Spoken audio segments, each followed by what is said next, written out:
Olá, professores e outros possíveis espectadores. Vou dar início ao nosso caso, é claro, nos apresentando. Eu sou o Felipe e o meu grupo está composto pela Amanda, a Gabriela, a Sandy e pela Vitória. Para quem quiser acompanhar ou rever detalhes do caso, ele está por extenso no link do QR Code. Agora, sem mais enrolações, acompanhe o seu desenvolvimento.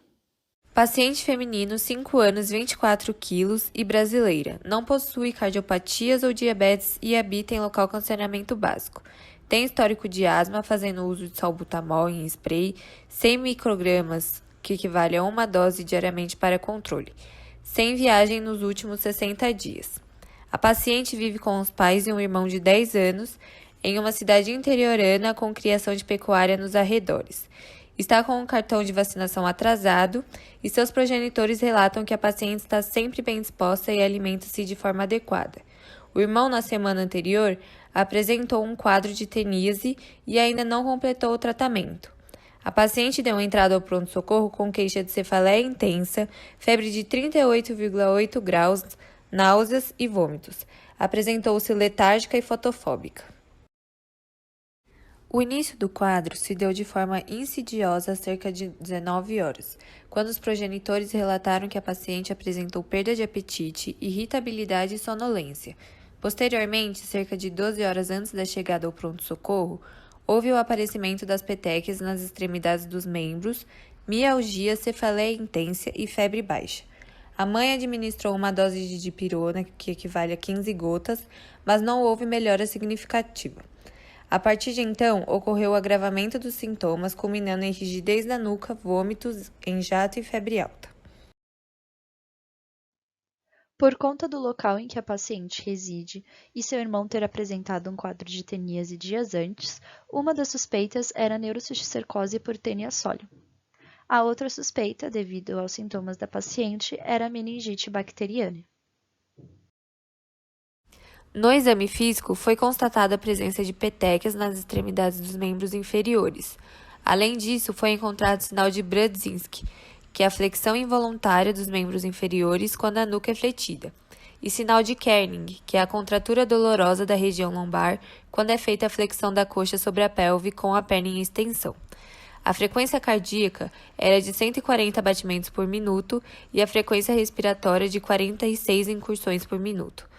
Frente à fraqueza e desidratação apresentada pela paciente ao chegar ao pronto-socorro, a equipe médica decidiu por encaminhá-la para a realização de exames complementares e, imediatamente após isso, a equipe de enfermagem fez a administração endovenosa de soro com antiemético para a reposição de eletrólitos e contenção dos vômitos.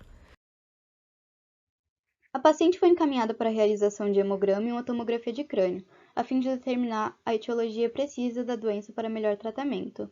Conforme exposto no quadro a seguir, o hemograma apresentou valores normais para hemoglobina, hematócrito, leucócitos totais, basófilos e saturação, e somente o valor das plaquetas, de 100.000 fragmentos por microlitro, é que se apresentou alterado, uma vez que, para a faixa etária da paciente, o valor desejado seria de 150.000 a 450.000 fragmentos por microlitro.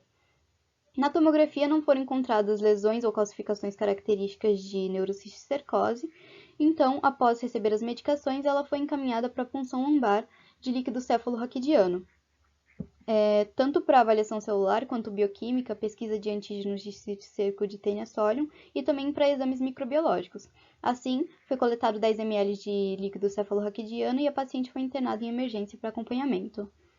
O líquido cefalorraquidiano, quando colhido, apresentou coloração turva e, conforme mostra o quadro a seguir, ele também apresentou diminuição nos níveis de glicose, que dentro da normalidade deveria estar entre 50 e 67 mg por ml, diminuição nos níveis de cloreto, que está relacionado com a pressão osmótica do líquido, uma vez que ele apresentou também aumento nos níveis de proteínas, que dentro da normalidade deveria estar entre 10 e 30 mg por ml, aumento nos níveis de lactato, que dentro da normalidade estaria entre 9 e 19 mg por ml, e aumento no número de neutrófilos, que dentro da normalidade não passaria de 3% do total das células.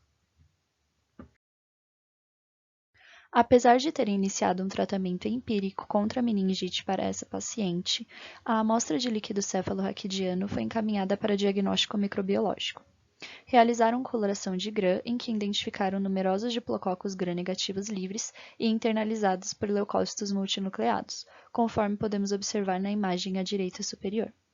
Após isso, semearam a amostra em agar-sangue e realizaram testes complementares. Aproximadamente 24 horas depois, saiu o laudo da cultura em agar e complementares e o resultado de todos os testes foi indicativo de Neisseria meningitidis. Como exame complementar à cultura, foi realizado um PCR em tempo real, o qual amplificou um gene relacionado à cápsula do meningococo. O gene CRTA está envolvido no processo de transporte da cápsula polissacarídica através da membrana externa do meningococo, especificamente o de etiologia Neisseria meningitidis. A seguir estão mostrados os primers e a sonda utilizada para o exame e o resultado em gráfico, que mostra a rápida amplificação do gene, o que entrega grande quantidade de DNA na amostra de líquido cefalorraquidiano. A partir do quadro apresentado, foram administrados 2 medicamentos, o antibioterápico e o anti-inflamatório. Sobre o antibioterápico, foi escolhida a ceftriaxona, que é uma cefalosporina de terceira geração. É um medicamento que inibe a parede celular bacteriana a partir da ligação com proteínas de ligação à penicilina, sendo possível inibir a etapa final da transpeptidação bacteriana, impedindo a biossíntese da parede celular. Em relação ao anti-inflamatório, foi administrada a dexametasona, que é um corticoide de ação prolongada, e assim tem por função diminuir a migração de neutrófilos, diminuindo a produção de mediadores inflamatórios.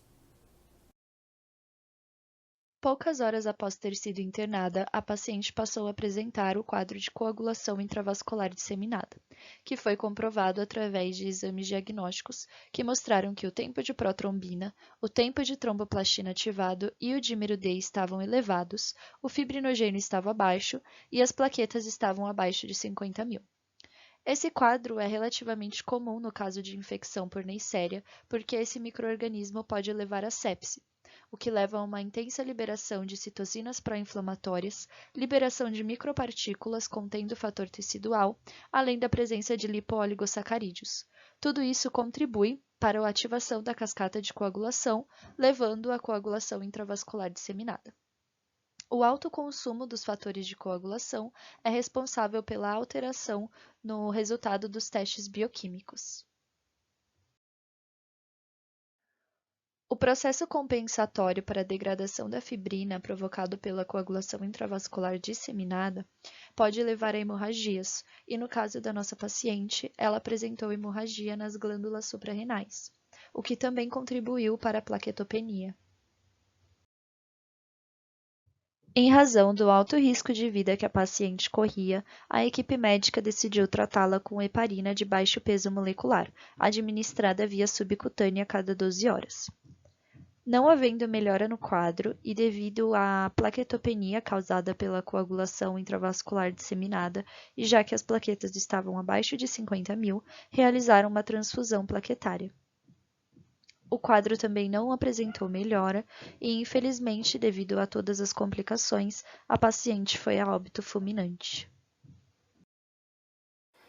O agente responsável pelo óbito fulminante da paciente foi o meningococo, a Neisseria meningitidis, um diplococo gram-negativo, capsulado, fastidioso e aeróbio que apresenta diversos fatores de virulência, como fibras e várias proteínas de membrana que destacam-se entre elas as proteínas de opacidade, que, entre várias funções, ajudam na adesão íntima aos tecidos. Também é produtora de IgA, uma exoenzima que cliva a IgA e facilita a adesão em mucosas, e também apresenta lipooligosacarídeos, que compõem a sua parede e estão dispostos em vesículas, que podem se descolar da bactéria e comportam-se como endotoxinas. Em circulação, colaboram para o choque e a coagulação intravascular disseminada, a principal complicação da nossa paciente, e tornando a Neisseria meningitidis a única bactéria capaz de matar em horas. Os lipooligosacarídeos e as proteínas de opacidade apresentam uma variabilidade antigênica importante, que divide a Neisseria meningitidis em vários sorogrupos, uns mais patogênicos que outros e importantes clinicamente. Para o isolamento da Neisseria meningitidis, é comum utilizar-se de agar-sangue e chocolate, incubados a 37 graus em ambiente de microaerofilia, com uma pressão de CO2 de 5%. Os testes para sua identificação seguem a ordem de oxidase positiva e a utilização de carboidratos por via oxidativa, positivo apenas para a glicose e maltose. O principal fator que impede a disseminação de Neisseria meningitidis é a lise imune induzida pelo anticorpo bactericida sérico, o SBA. SBAs circulantes induzem a lise mediada pelo complemento e fagocitose à medida que o micro-organismo entra na corrente sanguínea. A porção do lipídio A dos lipooligosacarídeos é responsável pela indução de citocinas pró-inflamatórias pela ligação ao TLR4, que é um receptor de LPS. Ocorre a ativação de TH1 e TH17 após ligação do lipídio A às células apresentadoras de antígenos, estimulando células B. Ocorre também produção de citocinas inflamatórias como TNF-alfa, IL-1-beta e IL-6. Os fármacos administrados na paciente foram o salbutamol e heparina de baixo peso molecular. O salbutamol foi utilizado devido ao histórico de asma que a criança apresentava. O fármaco tem ação nos receptores beta-2, que são acoplados à proteína GS. Ao se ligar à proteína G, ocorre ativação de adenilato ciclase, que utiliza o ATP como substrato para formar o AMP cíclico intracelular. A partir do aumento de AMP cíclico, ocorre a ativação da proteína quinase A, que é responsável pela fosforilação dos receptores de cálcio, promovendo o relaxamento do músculo liso brônquico.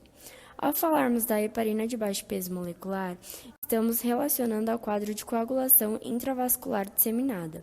Foi utilizada como um anticoagulante que atua potencializando a ação de antitrombina 3 e assim inativa a trombina, além dos fatores de coagulação 9, 10, 11 e 12, além da plasmina. Também ocorre a prevenção da conversão de fibrinogênio em fibrina, reduzindo a extensão do trombo presente nos vasos sanguíneos.